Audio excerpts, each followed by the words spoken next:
പൊതുപ്രവർത്തകർ ആവേശം കൊണ്ട് പറയുന്നതെല്ലാം വാർത്തയാക്കി പൊതുജനങ്ങളെ ബുദ്ധിമുട്ടിക്കുന്നവരാണ് മാധ്യമപ്രവർത്തകർ.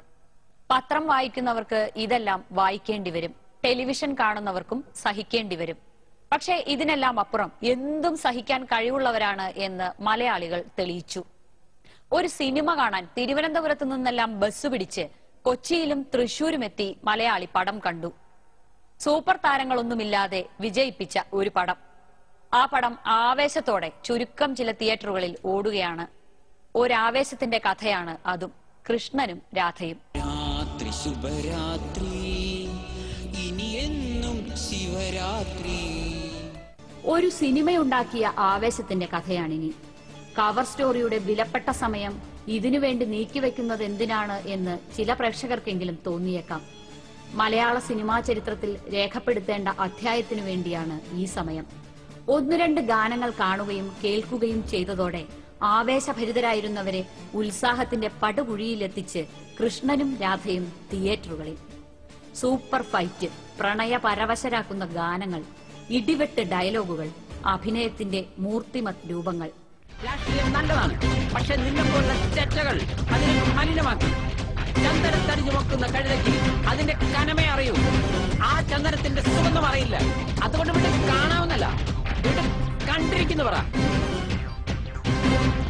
പ്രദർശനം നടത്തില്ല എന്ന് തിയേറ്ററുകാരും വിതരണം ചെയ്യില്ല എന്ന് ഡിസ്ട്രിബ്യൂട്ടർമാരും പണം മുടക്കില്ല എന്ന് നിർമ്മാതാക്കളും വാശി പിടിക്കുന്ന മലയാള സിനിമാ രംഗത്ത് പുത്തൻ ഉണർവ് തന്നെ. സംഘടനയുണ്ടാക്കി വിലസുന്ന താരരാജാക്കന്മാരൊന്നും വേണ്ട, ബുദ്ധിജീവികൾ ചമയുന്ന സംവിധായകരും തിരക്കഥാകൃത്തുക്കളും വേണ്ട. ഇതാ ഒരൊറ്റയാൾ പട്ടാളം, ശ്രീമാൻ സന്തോഷ് പണ്ഡിറ്റ്. ക്യാമറ ഒഴിച്ച് സിനിമയുടെ സമസ്ത മേഖലയിൽ ഞാൻ ഒറ്റയ്ക്കാണ് കൈകാര്യം ചെയ്തത്. ഇന്നേ വരെ ഞാനൊരു സിനിമാ സെറ്റ് കണ്ടിട്ടില്ല. എന്നാൽ ഞാൻ ചെയ്ത ഗാനങ്ങൾ ഇതിനു മുമ്പ് ഇന്റർനെറ്റ് ആൻഡ് സ്റ്റാറ്റിസ്റ്റിക്സ് സർവേ പ്രകാരം, ഞാൻ അവകാശപ്പെടുന്നതല്ല, ലോകത്ത് ഏറ്റവും കൂടുതൽ ആളുകൾ കാണുന്ന ഗാനങ്ങളായി മാറി. അതൊരു വശം. അതേസമയം ഇപ്പൊ തിയേറ്ററിൽ വന്നപ്പോഴാണ് യഥാർത്ഥത്തിലുള്ള, അതാണല്ലോ യഥാർത്ഥ റിസൾട്ട്. ഇന്റർനെറ്റിലൂടെ അല്ലല്ലോ നമ്മൾ സിനിമയുടെ കാര്യം കൂടുതലായിട്ട് പോകുന്നത്. അപ്പോൾ തിയേറ്ററിലും നല്ല റെസ്പോൺസാണ് ഉണ്ടാവുന്നത്. ഞാൻ പറയുന്നു, ഇത് മലയാള സിനിമ ടോട്ടൽ മാറിയിരിക്കുന്നു. മലയാള സിനിമയിൽ മാറ്റങ്ങൾ ആദ്യം ഒരു തുടക്കമിട്ട വ്യക്തി ഞാനാണെന്ന് എനിക്ക് പറയാൻ പറ്റും. കാരണം മലയാള സിനിമയിൽ ഒരു പ്രതിസന്ധിയും ഇല്ല എന്നാണ് ഞാൻ തെളിയിക്കുന്നത്. നിന്നെ പോലുള്ള വിവരദോഷികളും അല്പന്മാരുമാണ് മലയാള സിനിമയുടെ യഥാർത്ഥ പ്രതിസന്ധി. ഒട്ടനേകം പേരുടെ ചോരയിലും കണ്ണീരിലും വിയർപ്പിലും കെട്ടിപ്പടുത്തതാണടാ സിനിമ. ഒരൊറ്റ സിനിമയിലൂടെ മലയാള സിനിമയുടെ വാഗ്ദാനം എന്ന് സ്വയം പ്രഖ്യാപിച്ച പ്രതിഭ. സന്തോഷിന്റെ സിനിമയുമായി സഹകരിച്ചവരിൽ അമ്മക്കാരോ ഫെഫ്കക്കാരോ മാക്ടക്കാരോ ഉണ്ടോ എന്നറിയില്ല. ഇവരൊന്നുമില്ലെങ്കിലും മലയാളത്തിൽ സിനിമയുണ്ടാകും എന്ന് തെളിഞ്ഞു. സ്വയം പ്രഖ്യാപിത മുഖ്യധാര ജനപ്രിയ സിനിമാക്കാർക്ക് ഉഗ്രൻ പാഠം. ലാൽ ജോസ്, അതേപോലെ ആഷിഖ് അബു എന്നിവർ ഈ സിനിമയ്ക്കെതിരെ ചില കാര്യങ്ങളൊക്കെ പറയണ്ടായി. ഞാൻ പറയുന്നത് വെച്ചാൽ അവർ സിനിമ കണ്ടിരിക്കില്ല. ഒന്നുകിൽ അവർ സിനിമ കണ്ടിട്ടാണ് പറയുന്നതെങ്കിൽ യഥാർത്ഥത്തിൽ എന്നെ വിമർശിക്കാൻ അവർക്ക് യാതൊരു യോഗ്യതയുമില്ലെന്ന് പറയാൻ ഞാൻ ആഗ്രഹിക്കണം. കാരണം സിനിമയുടെ 18 ജോലികൾ ചെയ്ത ഞാൻ, എന്റെ 18-ൽ 1 മാത്രം ക്വാളിറ്റി ഉള്ള ഒരാൾ എന്നെ വിമർശിക്കുന്നതിൽ യാതൊരു യുക്തിയില്ല. മറ്റാർക്കും എത്തിപ്പിടിക്കാൻ പറ്റാത്തത്ര ഉയരത്തിൽ ഞാൻ എത്തിക്കഴിഞ്ഞു എന്നതിന്റെ തെളിവായിട്ടാണ് ഞാൻ അതിനെ കാണുന്നത്. സത്യത്തിൽ ഒരു അംഗീകാരമല്ലേ ആ കല്ലേറ്. സിനിമയിൽ കഥയില്ല, അഭിനയമില്ല, നായകന് സൗന്ദര്യമില്ല, വിഡ്ഢിത്തമാണ്, വട്ടാണ്, അങ്ങനെ പോകുന്നു പറയാൻ കൊള്ളാവുന്ന വിമർശനങ്ങൾ. സത്യം പറയാമല്ലോ, ഈ സിനിമ കവർ സ്റ്റോറി കണ്ടിട്ടില്ല. കണ്ടത് ട്രെയിലറും കമന്റുകളും, പിന്നെ തിയേറ്ററുകളിലെ തിരക്കും. നിർമ്മാതാവിന് ലാഭം കിട്ടും എന്നുറപ്പ്, പടം വിജയിച്ചു. അതുപോലും ഉറപ്പുവരുത്താൻ കഴിയാതെ സിനിമയെയും അഭിനയത്തെയും പറ്റി വാ തോരാതെ പറയുന്നവർ ഇതും കാണണം.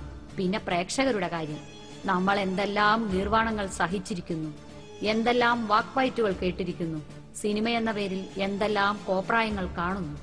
ഇത് അക്കൂട്ടത്തിൽ ഒന്നു മാത്രം. ഒരാവേശത്തിലെടുത്ത സിനിമയല്ല ഇതെന്ന് സന്തോഷ് പണ്ഡിറ്റ് പറയും.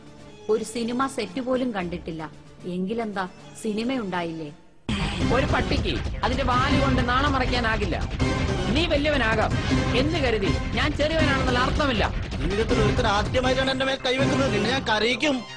ഒരു കോഴിയുടെ നിറം കറുപ്പാണെന്ന് കരുതി അതിടുന്ന മുട്ടയുടെ നിറം കറുപ്പാണെന്ന് തെറ്റിദ്ധരിക്കരുത്. സിനിമയെടുക്കാൻ വിവരം വേണം എന്നൊന്നും ആരും വാശി പിടിക്കരുത്. ഇതൊക്കെ ആർക്കും പറ്റും. സിനിമ ജനകീയമാകട്ടെ. ആർക്കും എപ്പോൾ ആവേശം വന്നാലും എടുക്കാവുന്ന ഒന്നാണ് സിനിമ എന്നും തെളിഞ്ഞു. ആർക്കും നായകനാകാം, ആർക്കും പാട്ടെഴുതാം, സംഗീതം നൽകാം, പാടാം. പ്രേക്ഷകർക്ക് അക്കാര്യത്തിലൊന്നും ഒരു വാശിയുമില്ല എന്നും തെളിഞ്ഞു. അതുകൊണ്ട് ഈ സിനിമയെ ചരിത്രത്തിൽ ആവേശത്തോടെ രേഖപ്പെടുത്തണം. മലയാള സിനിമയെ ഇനി രണ്ടായി പകുക്കാം. BS എന്നും AS എന്നും. എന്നുവെച്ചാൽ ബിഫോർ സന്തോഷും ആഫ്റ്റർ സന്തോഷും, അതല്ലെങ്കിൽ ആവേശത്തിന് മുമ്പും പിമ്പും എന്നാകട്ടെ. തുടങ്ങിയോ? ഓക്കെ, എന്നാലും ടേക്കൊക്കെ പറയടാ, ആക്ഷനൊക്കെ പറയാം, അപ്പോഴൊരു സുഖമുള്ളൂ.